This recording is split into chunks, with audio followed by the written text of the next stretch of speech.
Hi there, Star Wars collectors, and welcome to another Bossk's Bounty video, and welcome to episode 70 of Ask Bossk's Bounty. You know what this is all about by now. This is the weekly series where you ask me questions in the comment section below, and each week I do my very best to answer them. So if you do have a question for next week's episode, be sure to leave it in the comment section below, and hopefully you will be featured next week. Now, of course, as always, if you do happen to enjoy this video, please drop a thumbs up or a like, whatever you want to call it, down below. That really helps the video and the channel. Let's see if we can get to, I don't know, 700 likes on this video. That would be awesome. Very, very close to 15,000 subscribers. So for everybody that subscribes to my channel, I want to say a massive, massive thank you. And of course, I will be doing some sort of giveaway when we hit 15,000, and maybe even a surprise live stream or something like that. That'd be pretty cool. I just have a couple of shout outs before we get on to the questions this week. And the first one is to my buddy Graham, who is a fan of the channel, and he offered to pick me up the Yoda here. This is the Retro Collection Yoda with the small bubble. So when this Yoda first came out, it had a really big bubble, the same size as all the other figures, obviously for just a little character, and they've changed it. So that's like a variant. I couldn't find it in any of my local stores. He was able to find it, and he sent me that. I paid for it, of course, but I do want to thank him for taking his time to picking that up for me. So thank you very much to Graham for that. I also want to thank everybody that messaged me about the Tungori website having the Weequay Skiff Master here loose. Thank you so much. I wouldn't have realised had you not done that. At least 5 or 6 different people emailed me or texted me or whatever to say, go on Tungori, they've got the Weequay Skiff Master. So here he is. Now, unfortunately, this figure does come with the weapons of Brock Starsha. So he doesn't come with the original weapons of Weequay. Obviously, Tungori is like overstock and things like that. I'm not really sure how he does it. Maybe it's factory errors, but there's absolutely nothing wrong with the figure whatsoever. But the pistol or the blaster and his vibro axe there are for actually Brock Starsha. So what I might do is I might paint those silver because the figure has the silver ones. Oh, and the reason these two figures are here is I got those with the Tungori order as well. That is VC93. I've never had that Vader loose, so that's going to be for a future Vader comparison video, comparing all the different Vaders, because obviously we've just got that Rogue One one. And Bom Vindim there, got him loose from Tungori. I have him carded. I think I might have a spare of him that I was going to open as well, but now I don't have to because I picked him up for like $9.99 I think it was, which is, you know, that's an absolute steal. He comes with all the accessories, paintwork's great, nothing wrong with him at all. And that's Tungori.com for you. Also, I want to say a big thank you to the company Numbskull, Numbskull.com. They sent me these awesome pin badges here. This is my favourite one. Obviously, we've got Bossk there and the Hoth Soldier, Rebel Hoth Soldier. They're just pin badges that you can put onto your lanyards or your ties. I guess that'd be quite a good tie pin if you want to be an ultimate nerd at work. So that's Bossk and the Hoth Rebel Trooper. You can get other ones. We've got 2 General Medines here. I'm not sure why you'd get 2 on 1 there. We also have pretty awesome FX7 and the Hoth Stormtrooper, which is very nice indeed. We also have the Anakin Skywalker and EV99, which is a very nice one. And the final one we have here is the Bespin Guard with the moustache and Yoda. And this one, I'm going to be giving away this on my next live stream at some point, so make sure you tune into that one. This one I'm going to give away. I don't need them all, but it was very nice of Numbskull.com to send me these to show you guys. And if you want to order them, the link to their website is in the description below, Numbskull.com. I think they're pretty cool.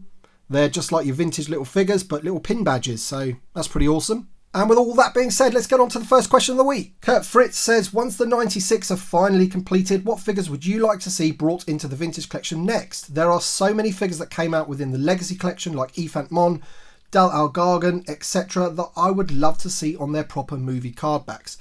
Yeah, I'm 100% with you there, Kurt. Now, obviously, when they finish the 96, by the time they do that, there will be all sorts of new Star Wars media out there, computer games. I would imagine by the time that happens, you know, we would have got Book of Boba Fett and Ahsoka and Andor. So there's going to be so much for them to concentrate. But of course, there are figures that they could go back to, as you rightly say, from the Legacy Collection. I was actually going to be doing a future video on the Legacy Collection repacks and which ones I think would be worthy of the Vintage Collection. And then, of course, there's other figures that they could go right back to from the Saga collection. Characters like Garandan, I would love to see updated and put on a vintage card. There's so many OT characters that could be done that weren't in the 96. So yeah, being a guy that was brought up in the late 70s, early 80s, I would like to see more characters from the original trilogy that were not in the 96. That'd be pretty awesome. Collector 1970 says, question for next week, do you think the prices will go up on the 3.75 inch Black Series figures, being that most of the glue on these things have come off? Yeah, that does present a problem, doesn't it, for in terms of keeping their value. If the bubble's going to fall off, then the value's going to go down. However, there are some figures in that line which as yet haven't been repacked into the vintage collection, for example, that are quite rare. You know, Mara Jade, for example, is one that's pretty rare as a loose figure. So will they hold their value as much as like a proper carded figure with the glue intact? No. But as long as those figures don't get re-released, then people like Mara Jade are always going to be a valuable figure. Owen Brown says, great video, Tim. My question for next week, will you continue to collect Star Wars when the vintage collection eventually comes to an end? Or will you decide to call it a day? No, I won't call it a day. I think so long as the 3.75 inch scale is running, then I will always collect Star Wars.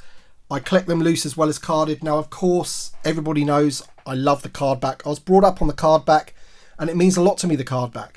And if they were to stop the vintage collection, it would be a travesty, in my opinion. But it wouldn't stop me collecting the figures, so long as they're making figures of this quality, for example. If they're in another packaging, then so be it. I'd just open them, every single one of them, and they'd all be loose. And I'd probably never have to buy a second one to keep carded, you know, for the carded collection. A couple of questions about the Razor Crest here. First from Charles Whitley. He says, do you think HasLab will include a booklet with the Razor Crest like we got with the Barge? And do you think they might include a Beskar spear to go with soft goods Mando as well? And Zachary Ludlam says, hi Tim, great video as always. Question for next week, do you think we'll get any extra things with the Razor Crest other than the unlocks for getting it so many backers? I think potentially the only thing that we could really get is maybe a booklet mentioned by Charles. If they did it for the Barge, then it's a possibility. It's going a bit quiet on that front. We haven't even seen the box yet, so it's a difficult one to say. As for the spear and things like that, I think what you see in terms with the figures is what we're going to get. I don't think we're going to get any extras. That is it. That is what you backed. It would be nice to give us a book or something, but at the end of the day, we didn't put our money down on the table based on it having a book. So they wouldn't have to, but it would be nice if they did. Shad Capo says, hey boss, question for next week. Do you think we'll ever see a Trandoshan Thug from The Mandalorian Season 1 for the vintage collection? I've got to say, probably not. There's so many more, you know, bigger characters that they would need to do. Would I like them to do it? Absolutely. And Wade Customs has knocked up a custom, as he usually does with these amazing card backs of the Trandoshan Thug. And man, it looks a great figure, doesn't it? It would be really, really good. But will Hasbro do it when they've still got characters like Paz Vizsla to do? I just can't see it. Random Poster says, awesome episode as always. Thank you, mate. Question for next week. Do you think the last Walmart fiasco with cancelling some of the Mando with Child and Incinerator Trooper vintage collection customer orders will have any effect on future store exclusive deals? Unfortunately, I do not think it will affect it one little bit.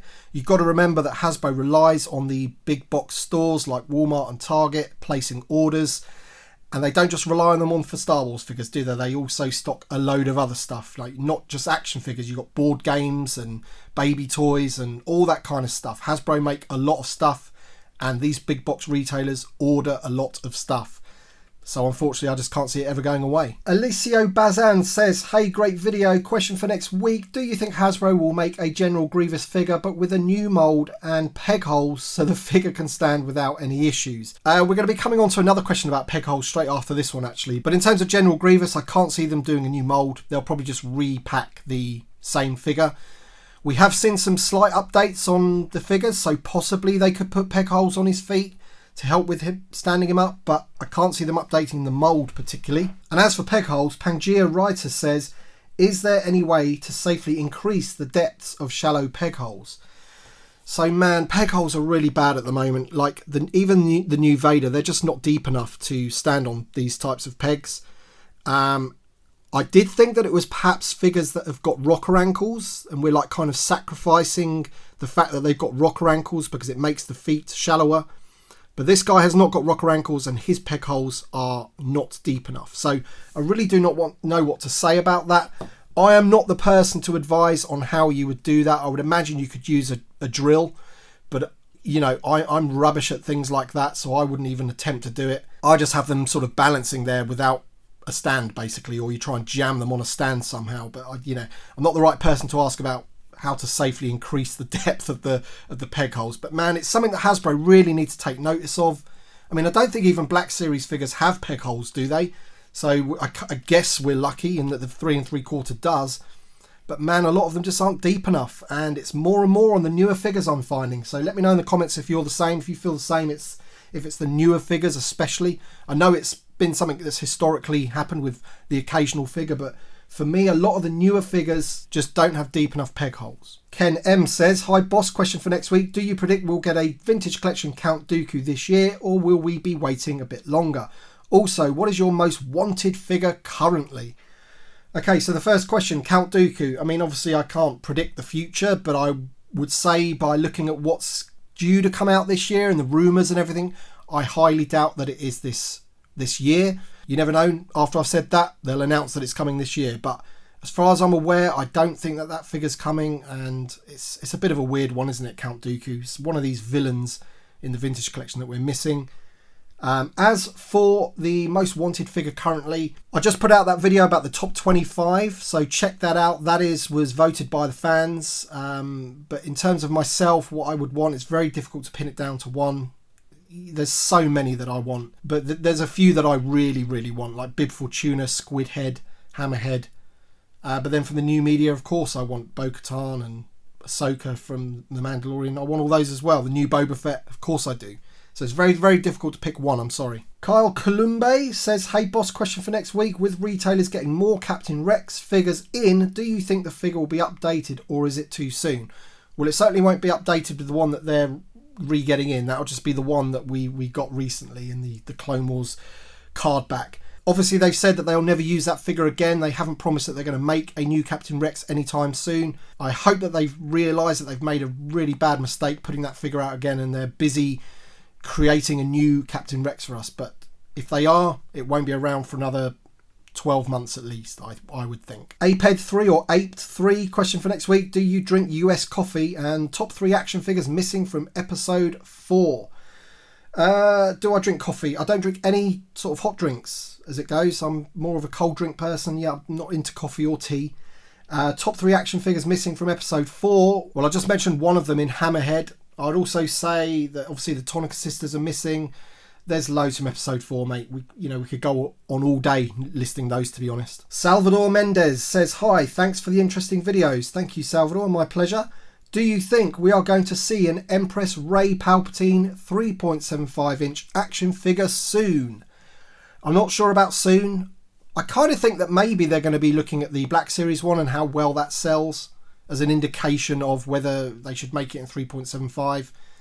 But man, those sequel trilogies is a difficult one, isn't it? That we're going to see very few figures from the sequel trilogy over the next 2-3 years, in my opinion. They've just got too much to do, and they're kind of old news now. But there is a few that I would like, the Emperor from Rise of Skywalker. If I was going to pick a Rey figure, the next Rey figure would be the Darkseid Rey. You've got all the Knights of Ren. There's so many that they could get done from those films. Lamar Avery says, how many more vintage collection reveals will we be getting this year? Now, it's very difficult to predict, but we've obviously can count them going along. So we've got 2 more figures to be revealed from the Ahsoka and Darth Maul wave. So that's 2. We've got a couple more from the wave with IG-11 and Lando. Maybe even 3 more in there. Rumoured to be Emperor Palpatine and Queel, and possibly Tebow might be in there as well. So there's another 3. I think there's going to be 3 more Finish the 96 Walmart exclusives after the ATST and Paplu wave. So there'll be 3 more of them. We've also got potentially the Gaming Greats to be revealed. So who knows there, maybe 3 figures there. There's also going to be a couple of convention exclusives, I would imagine. And as I mentioned on my live stream a few weeks ago, we've had no vehicles, no creatures, and no playsets revealed for this year yet. So I would imagine that we're going to get at least 1 vehicle. Hopefully a creature in the form of a blurg, but, who knows. So yeah, and then possibly another wave after the Razor Crest to finish the year off with another 4 figures that we just do not know about. So I don't know, maybe what's that, maybe 15, 20 new figures, hopefully. That'd be awesome. Keith W says, hi Tim, thanks for great content. It's really kept me entertained during lockdown. Thank you, Keith. Question for next week. When you started making YouTube videos, did you have a rough idea how long you would create them for, etc.? As I presume you were just creating at the start out of passion and workload just snowballed to what it is now. Cheers. Yeah, I guess I did create it out of passion. Obviously, I love Star Wars, collecting Star Wars figures and things like that, and it's something that I thought I could do. Having said that, I probably wouldn't have done it had I not thought that I could make it a reasonable success. If I guess if you could call it being a success, getting nearly 15,000 subscribers, I guess that's a success. It's something I should be proud of, and I am. So yeah, it's a bit of a weird one, really. I mean, I started it because the vintage collection was coming back. I started my website. I think one of the first posts on my website is about the vintage collection coming back, the announcement that it was coming back. And I just thought I'd do a YouTube channel to sort of go alongside that. But yeah, as I say, I do it because it is a passion. But at the same time, I don't think I would have done it unless I thought I could actually do something with it, if that makes sense. Chris Rooks has a long question here, but I think it just comes down to, he's asking which is the best Bossk in terms of like articulation and everything.